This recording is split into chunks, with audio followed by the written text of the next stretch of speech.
we are inviting all of you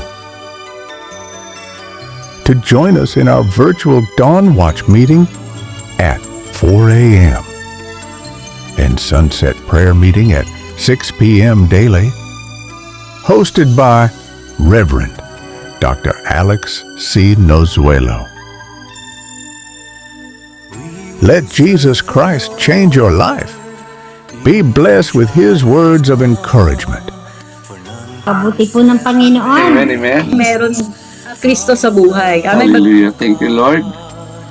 Natin na pag-live sa oras ito. Mula sa Basahin ko po no doon sa verse 11. Kapayapaan At si Maria naman talagang hindi maalis, nakaupo lang. Panginoon ko, Lord God, alam kong hindi mo lilimot.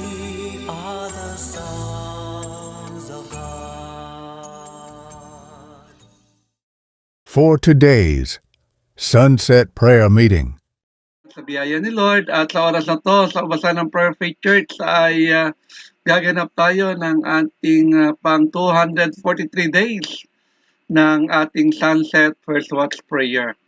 Dito po sa Ubasan na usahan tayo dinala ng Diyos sa Ubasan ng Prayer Faith Church Worldwide Ministries Incorporated. Gamit po natin ang platform ng Zoom. Salamat at meron na tayong 35 participants. Praise God. Palapakan natin ang Diyos. Nasa 35 na tayo. Amen. At susunod na yung iahabol ni Lord na aabot tayo ng 100. Amen. Yun naman talaga yung heart desire natin eh. Para tayo laging bumibili ng 1.5 na soft drinks. Tapos ang naiinom lang natin ay isang baso. Hallelujah. Amen. Pero hindi tayo nanghihinayang. Tuloy lang natin ito. Dahil ang Diyos naman ay lagi may kaparaanan. At salamat dahil sa oras na ito, sa kapaintulutan ng ating mga tigapanguna, naka-Facebook live streaming na po tayo. Nandun na si Pemi Susan from Egypt. Nauna na siya sa atin. Hallelujah. Maagap talaga. Nakagad siya sa ating Facebook live. Ang ating kamanggagawa sa Egypt. Amen. Kung di man tayo makadalo sa Zoom dahil medyo malaki kinakain na data, pwede naman tayo sa Zoom. Okay, sa Facebook. Kaya naman kung di naman tayo makahabol sa ganitong oras, meron pa rin tayong YouTube. Pwede po kayo mag-join doon. Pwede kayo napunta kayo sa lugar, sa ibang bahay na may wifi, maki-wifi kayo doon at pasok kayo sa mga YouTube natin o sa mga TikTok. Kung may mga account kayo, kung ayaw nyo naman naglalaba kayo, hindi nyo makakita face-to-face yung mga preacher, pwede naman Spotify. Parang radyo lang kayo nakikinig. Ang narinig nyo lang yung boses. Amen. Ang boses mo ngayon ay medyo malat. Pero salamat at narinig pa rin naman. Salamat sa ating Spiritual Director, Bishop Ross, kasama kay Pastora Glory, sa kanilang kapaintulutan na magamit natin ang mga social media na ito.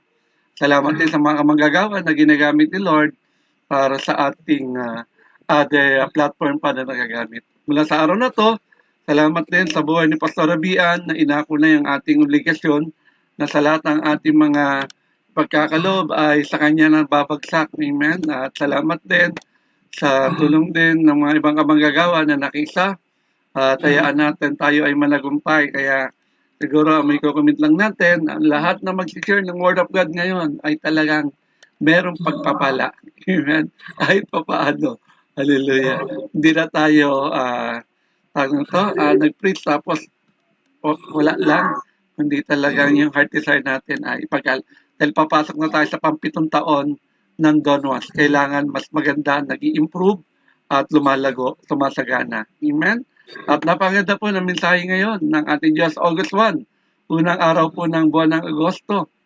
At ang topic po natin ay ang bunga ng Santong Espiritu.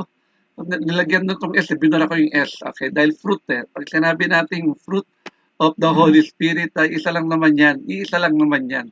Hindi yan maramihan. No? Kasi porkit siyam yung bunga, kala natin plural form na rin yung pagkagamit. Okay? Pero yung correct niya ay fruit talaga. Yun kasi yung biblically accurate. No? Talagang yun ang madalas ginagamit, yung fruit of the Holy Spirit. Hindi fruits. Okay, madalas na napalalagyan natin ng S, yung fruit na yon. Amen? Kaya tawagin na po natin ang ating tigapagayag ng salita ng Diyos na marinig po natin ngayon. Isa siyang chapter worker. Palamakan natin si Lord. Hallelujah. Talagang bibihira. Bibihira na chapter worker ay magamit. And I'm praying magamit din yung ating kamanggagawa sa Saudi. Tagal na yan naihanda yun. Siguro mga 2 months or 3 months ago na. Ewan ko kung may papasok ni Pastora Mean yung kanyang pangalan. Chapter working din natin siya from Saudi pero naturuan naman natin at malinaw naman yung pagkakalatag niya.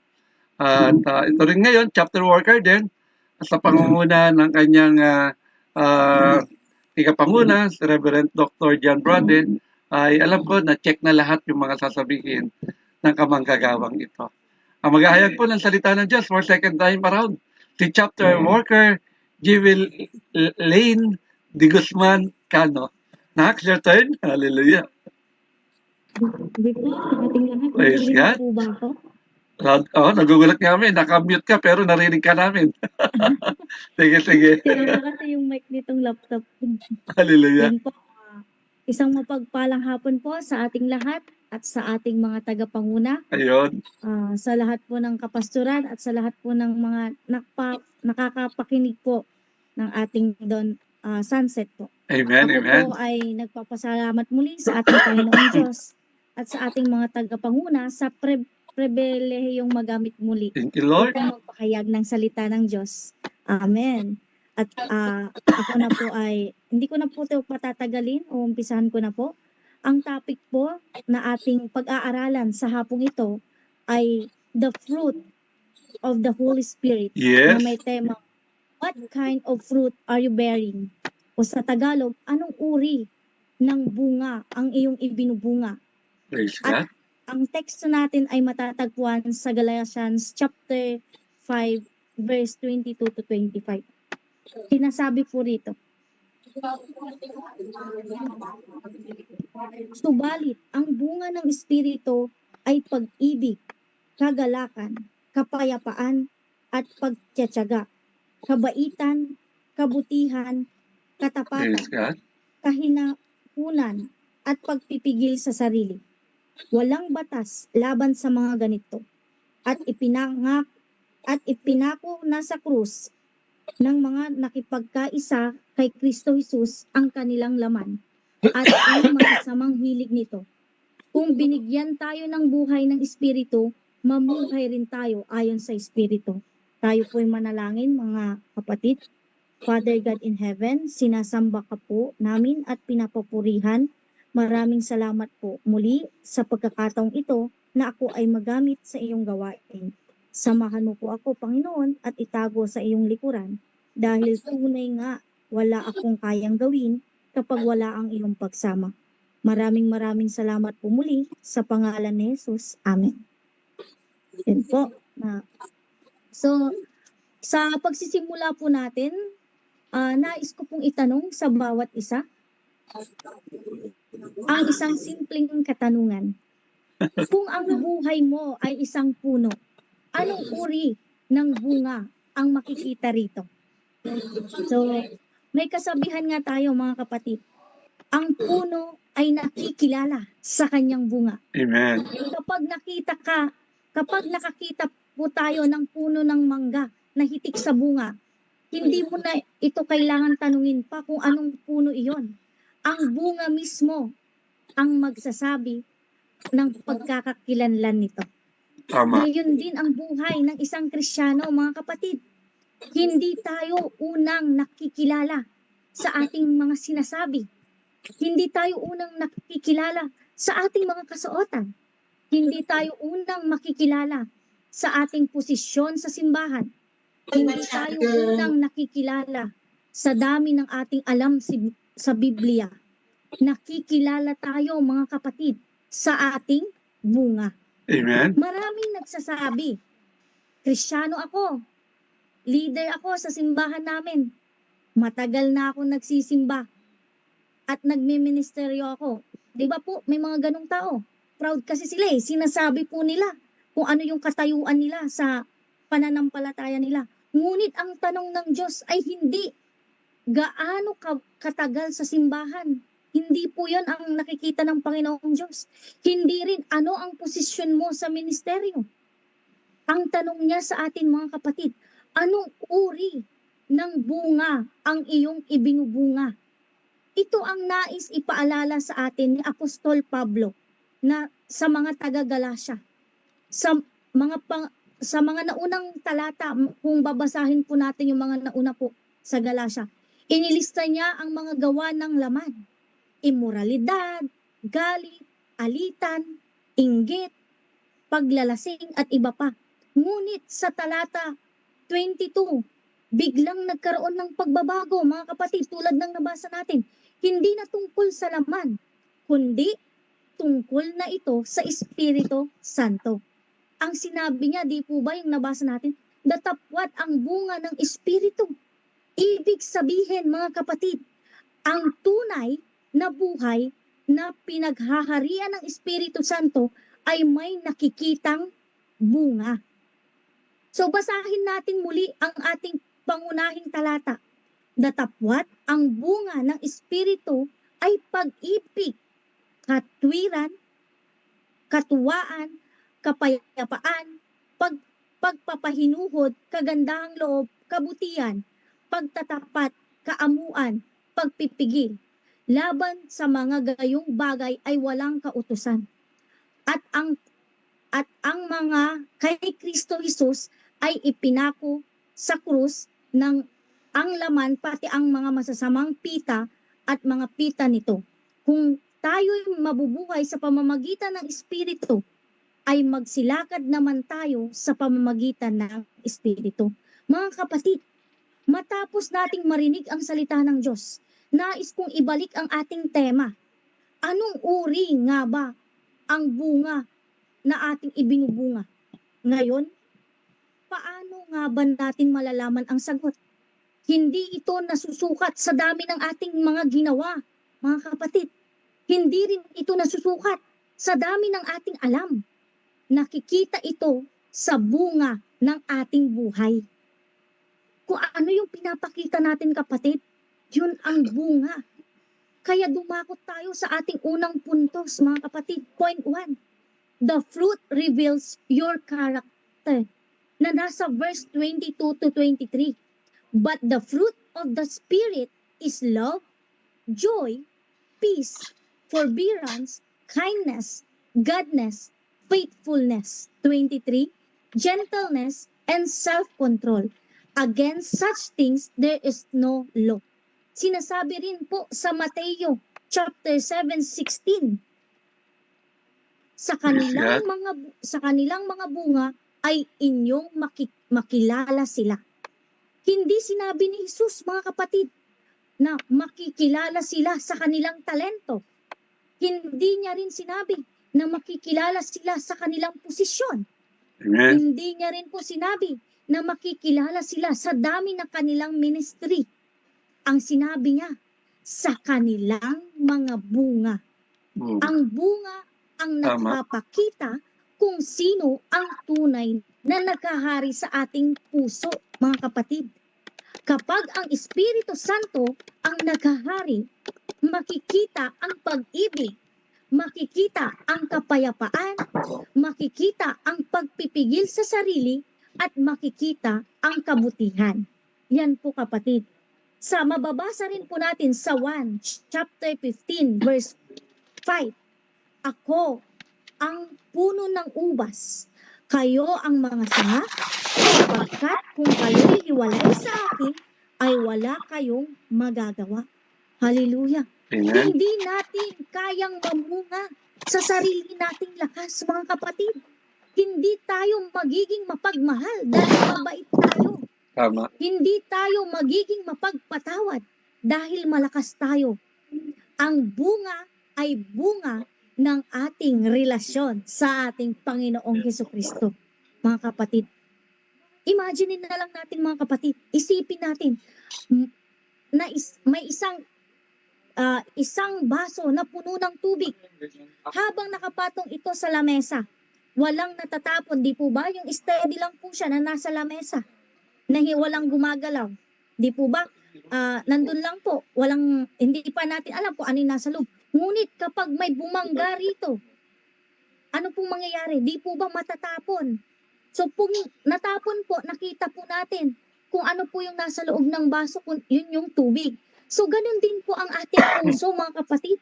Kapag tayo ay nasaktan, pinagalitan, o pinagsalitaan ng masama, ang lalabas ay kung ano ang tunay na laman ng ating puso. Kung puno tayo ng Espiritu Santo, ang lalabas ay pag-ibig, kabaitan, pagtitiis, pagpibigil sa sarili. Ngunit kung puno tayo ng galit, iyon din po ang aapaw.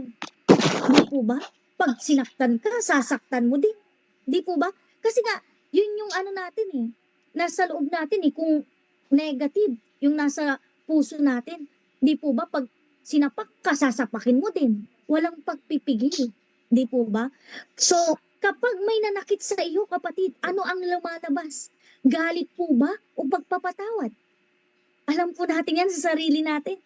Kapag may umapi sa iyo, ano ang lalabas? Paghihiganti po ba o pagtitiis?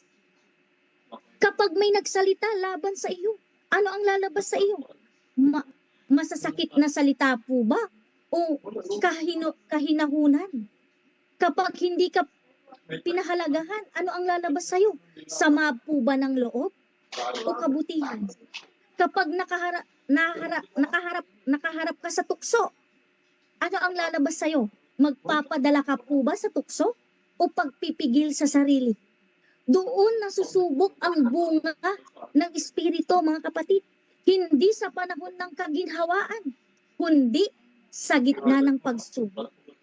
Ang tunay na Kristiyano ay hindi lamang kinilala sa kanyang sinasabi. Hindi niya lang kinikilala sa kanyang mga sinasabi, mga kapatid, kundi sa kanyang reaksyon at pag-uugali sa bawat sitwasyon. Kaya nga po sinasabi po nila, di po ba? Action speaks louder than words. Amen. Sinasabi sa'yo, mahal kita, pero sinasapak ka, binubugbog ka. May pagmamahal po ba yun? Sinasabi natin na Kristiyano ako, lagi ako pero paglabas mo sa simbahan, iba-iba po yung ginagawa mong kamalian. Pinapakita mo sa ibang tao yung mga hindi dapat nakikita sa isang Kristiyano. Di po ba? Kaya tandaan natin, kapatid, kapag ang buhay ay nayanig, ang lalabas ay kung ano ang tunay na laman ng ating puso. Amen. Kung ang Espiritu Santo po ba ang naghahari sa atin, ang bunga ng Espiritu rin ang makikita sa ating buhay. Kaya, praise God, hallelujah. Hindi mo kailangan ipagsigawan kung ano po ang klaseng pananampalataya ang meron ka, kundi makikita mismo sa ginagawa mo. Mga kapatid, kung ang bunga ay nagpapakita ng ating tunay na pagkatao, may isa pang mahalagang tanong. Paano ba tayo magkaroon ng ganitong bunga? Natural ba itong lumalabas, mga kapatid? Hindi po, kapatid. May proseso. May kailangan mangyari sa ating mga puso. Kaya, dumako po tayo sa ating ikalawang punto. Point 2. The fruit requires surrender, na nababasa po natin sa verse 24. Those who belong to Christ Jesus have crucified the flesh with its passions and desires. Ang problema po kasi sa taong ngayon, mga kapatid, gusto niya po ang bunga, pero ayaw niya namang isuko ang mga laman na ginagawa niya. Gusto niya ng kapayapaan, pero ayaw niyang magpatawad. Gusto niya ng kagalakan, pero ayaw niyang bitiwan ang kasalanan. Gusto natin ng pag-ibig, pero ayaw nating ibaba ang ating mga pride. Hindi maaaring sabay maghari sa ang laman at ang mababasa po natin sa Lucas chapter 9 verse 23. Kung ang sinuman ay ibig sumunod sa akin, tanggihan niya ang kanyang sarili. Pasanin ang kanyang krus araw-araw at sumunod sa akin. Ang pagsuko ay hindi minsanan, mga kapatid. Hindi yan, tsaka ko na lang isurrender lahat ng mga masasama. Hindi po ganun. Ito po ay araw-araw po. Dapat araw-araw, mga kapatid, sinusuko mo yung mga laman, mga maling ginagawa mo. Mababasa po natin sa Roma chapter 12 verse 1 to 2. Iharap ninyo ang inyong sarili bilang haing buhay. Kapag isinuko natin ang ating sarili sa ating Panginoong Diyos, mga kapatid, siya ang magbabago sa ating puso. Tulad na lang po sa pagbuo po ng gold, di po ba? Pag ang gold, ano pong ginagawa po sa gold? Dinadalisay po, di po ba? Pinapadaan po sa apoy, di po ba? Ganon, para siya ay lumabas ang kanyang pinaka-gold. Ganon din po ang ginagawa ng Diyos sa ating buhay, mga kapatid. Minsan, pinapahintulutan po niya na dumaan tayo sa pagsubok. Hindi para saktan tayo, mga kapatid, no? Upang alisin ang ating pagmamataas, galit o takot, at mahubog ang karakter natin na katulad ng ating Panginoong Hesukristo. So, ganoon po, mga kapatid, tandaan natin, kung may inaalis ang ating Diyos sa ating buhay ngayon, huwag agad isipin na pinaparusahan niya tayo. Baka ang totoo niyan, mga kapatid, inihahanda niya tayo para mas ready tayo sa malaking bunga at mas makabuluhang buhay para sa kanyang kaluwalhatian. No, mga kapatid? Ngayon, alam na natin ang bunga ng pagpapakita ng ating pagkatao. Alam na din natin ang bunga ay nagsisimula sa pagsuko. Ngunit may isa pang tanong, mga kapatid. Paano natin mapapanatili ang bungang ito? Paano po ba? Dahil ang pagiging Kristiyano, kapatid, ay hindi isang araw lamang. Hindi tuwing linggo lang, pag nagsisimba tayo, tuwing ganitong oras, dahil umaattend tayo ng sunset, hindi tuwing madaling araw sa dawn watch, kundi ito po dapat ay araw-araw na paglakad kasama ng ating Panginoong Diyos. Diyan po papasok ang point 3 natin, mga kapatid. The fruit grows through walking in the Spirit, na mababasa po natin sa verse 25. Since we live by the faith, let us keep in step with the Spirit. Pansinin ninyo, mga kapatid, ito po yung sinabi po ni Pablo. Hindi niya sinabing tumakbo. Hindi niya rin pong sinabing lumipad tayo. Ang sinabi niya po ay lumakad. Bakit? Dahil ang buhay Kristiyano ay hindi isang pabilisan o sprint, kundi isang panghabang buhay ng paglalakbay. Hindi ito tungkol sa pagiging perpekto isang araw, kundi sa patuloy na pagsunod sa Diyos araw-araw. Hindi pwedeng sa linggo lang tayo mabait, mga kapatid. Dapat araw-araw. Hindi pwedeng tuwing linggo lang tayo magbubuklat ng ating Biblia, kundi araw-araw. May mga araw po na malakas tayo sa pananampalataya. Di po ba? Nararamdaman niyo po ba yun? Parang may araw na excited tayo magsimba, excited tayo mag-Bible share, mga ganon. At may mga araw na tila tayo ay nanghihina. Kasi nandyan po talaga ang diablo sa buhay, sa paligid natin. Minsan pinapahina niya po yung espiritu natin sa pananampalataya. Minsan umulan lang, ayaw na natin magsimba. Di po ba? Wala lang masakyan, di na tayo magsisimba.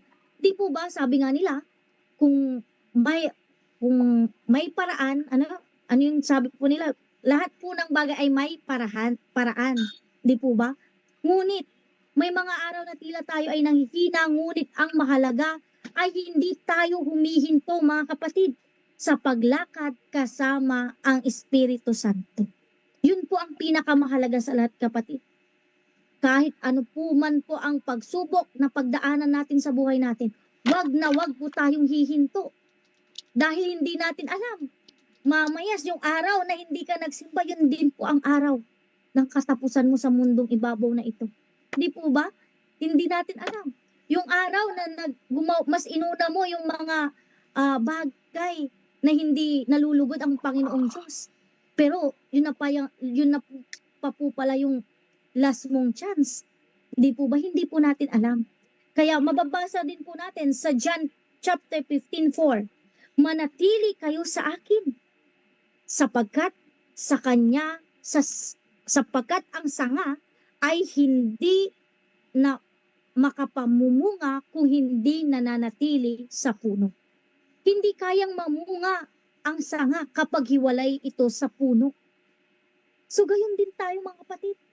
Hindi natin kayang magkaroon ng tunay na pag-ibig, kapayapaan, pagtitiis, at pagpipigil sa sarili ng sarili nating lakas. Ang bungang ito ay bunga lamang ng pananatili natin kay Kristo. Kaya kahit anong mangyari mga kapatid, wag na wag po tayong aalis. Or wag na wag po nating puputulin ang connection natin sa ating Panginoong Hesukristo. Kapag lumayo tayo sa Kanya, unti-unting natutuyo ang ating mga espiritual na buhay mga kapatid. Ngunit kapag nananatili tayo sa Kanya sa pamamagitan ng panalangin, pagbabasa ng Biblia, at pagsunod sa Kanyang kalooban, unti-unti tayong lumalago. Lumalago yung mga bunga sa ating buhay mga kapatid. Mababasa natin sa Awit chapter 1 verse 2 to 3. Siya'y magiging gaya ng punong kahoy na itinanim sa tabi ng mga agos ng tubig na namumunga sa kanyang kapanahunan. Ang punong nakatanim sa tabi ng ilog ay hindi natatakot sa tag-init. Bakit mga kapatid? Dahil ang ugat nito ay may pinanggagalingan ng buhay. Ganon din po ang Kristiyano. Kapag nakaugat tayo sa salita ng Diyos, mga kapatid, hindi tayo madaling matumba ng problema, ng tukso at pagsubok.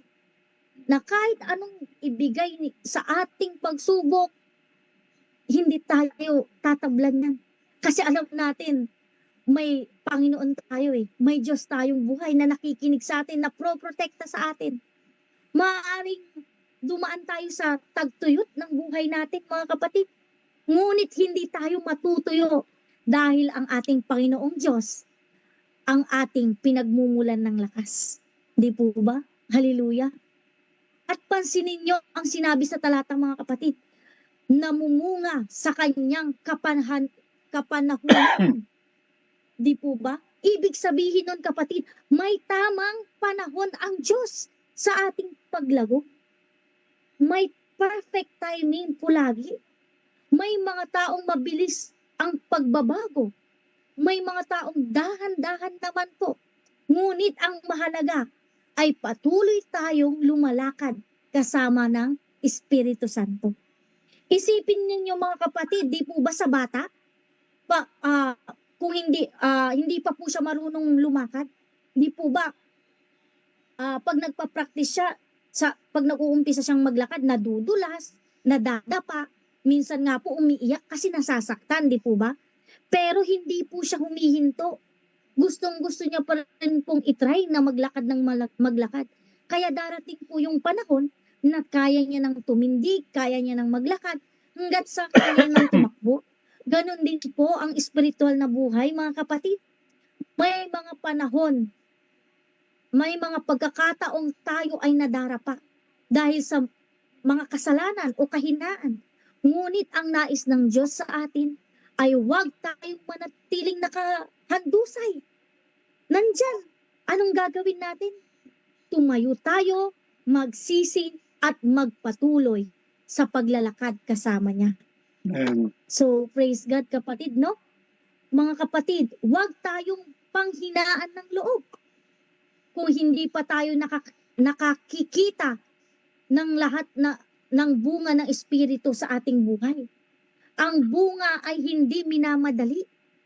Ito ay pinapalago, mga kapatid. Ang tanong ay hindi gaano gaano ka kaperpekto. Hindi po ganoon, mga kapatid.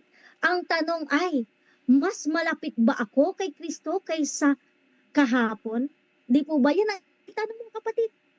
Nasaan ba ang posisyon ko papunta sa ating Panginoong Diyos? Malapit po ba ako sa Kanya o malayo? Alamin natin, mga kapatid. Kung araw-araw kang nananalangin, nagbabasa ng salita ng Diyos, sumusunod sa Kanyang kalooban, at hinahayaan ng Espiritu Santo na baguhin ka, makikita isang araw, mga kapatid, may lalapit na lang sa'yo, sasabihin, uy, may bago sa'yo ah. Uy, may pinagbago ang buhay mo. Di po ba? Hindi na ikaw mismo ang magsasabi, ibang tao na. Ibig sabihin, nakikita, no? Nakikita ng ibang tao ang pagmamahal ng Panginoong Diyos sa'yo. Ang bunga ng Espiritu Santo sa'yo. At iyon ang layunin ng ating Panginoong Diyos, mga kapatid, na makita ng mundo. Hindi lamang po tayo lang, kundi ang mundo. Kapitbahay mo, sino pa yan? Hindi lamang ang ating mga salita, kundi ang bunga ni Kristo sa ating buhay. Mga kapatid, hindi hinahanap ng ating Panginoong Diyos ang pinakamagaling na mga ngaral. Hindi niya hinahanap ang pinakamatagal sa simbahan. Hindi niya hinahanap ang may pinakamaraming talento. Ang hinahanap niya po ay isang pusong lubos na sumusuko sa Espiritu Santo at namumunga ng karakter ng ating Panginoong Hesukristo. Kaya bago tayo matapos, mga kapatid, dalhin natin ang tanong na ito sa ating mga puso. Anong uri ng bunga ang ating ibinubunga? Kung ang bunga ng Espiritu ay nakikita sa ating buhay, magpasalamat tayo, mga kapatid. At patuloy na lumakad kasama ng ating Panginoong Diyos. At kung may bahagi naman sa ating buhay na kulang pa, kulang ng pag-ibig, kulang ng kapayapaan, kulang ng pagtitiis o pagpipigil sa sarili, ngayon ang tamang panahon upang lumapit sa Panginoon at hayaang baguhin tayo ng Espiritu Santo. Kaya mga kapatid, tandaan natin, ang bunga ng Espiritu ay hindi pinipilit. Ito ay kusang lumalabas sa buhay ng taong tunay na nananatili sa ating Panginoong Hesukristo. Kaya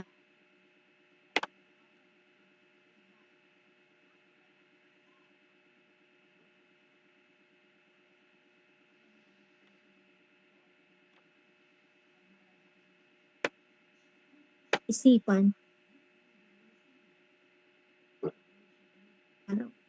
ikaw lamang po ang maitaas sa oras na ito at ito na po aming hinihiling tangin sa matamis ng pangalan ni Jesus. Amen. Amen. Hallelujah. Hallelujah. Praise God. Palapakan natin ang Diyos. Pabuhay ng ating kamanggagawa na si Jerilyn D. Cano sa napakagandang kapayagan ng salita ng Diyos sa gabing ito. May kinalaman kung anong uring bunga ang siyang namumunga sa bawat buhay pananampalataya natin. Amen? Oo, hindi nakatingin sa lahat ng ating mga bagay na ginagawa ang ating Diyos. Pero ang pinakamahigit na tinitignan niya ay bunga. Hindi paramihan ng dahon sa puno. Kaya maraming ang dahon, wala namang bunga. Maraming ginagawa, maraming talento, hindi naman ginagamit. Kaya hinahanap ng Diyos sa buhay natin ay bunga ng pag-ibig, bunga ng kagalakan, bunga ng kapayapaan, pagtitiis, kabutihan, katapatan, kainahunan, at pagpipigil sa sarili. Yan ang bunga na dapat makitaan sa atin. Bagamat mahirap, pero kailangan mangyari yan. Mangyayari lang yan kung tayo mananatili kanino? Sa ating Panginoong Hesukristo at lang sumuko sa banal na Espiritu. Hayaan natin na ang buhay natin ito ay maging patunay na tayo nga talaga ay pinaghaharian ng Diyos. Kapag ang bunga ng Espiritu ay nakikita sa pagkatao natin, anong resulta? ang bunga na yan ay magiging pagpapala sa iba at nagbibigay lagi ito ng kaluwalhatian sa Diyos. Naging pagpapala na pa ba tayo sa marami? O puro sarili lang natin ang ating iniintindi? Amen? It's about time. Pakita natin tayo nga ay may bunga. Dahil yan ang tatanungin sa atin ng Diyos. Thank you for watching. At 5:30 in the afternoon, and monthly pastors gathering every third Friday of the month at 5:30 in the afternoon. Join us at Zoom. Watch our videos via YouTube, Facebook, and Spotify.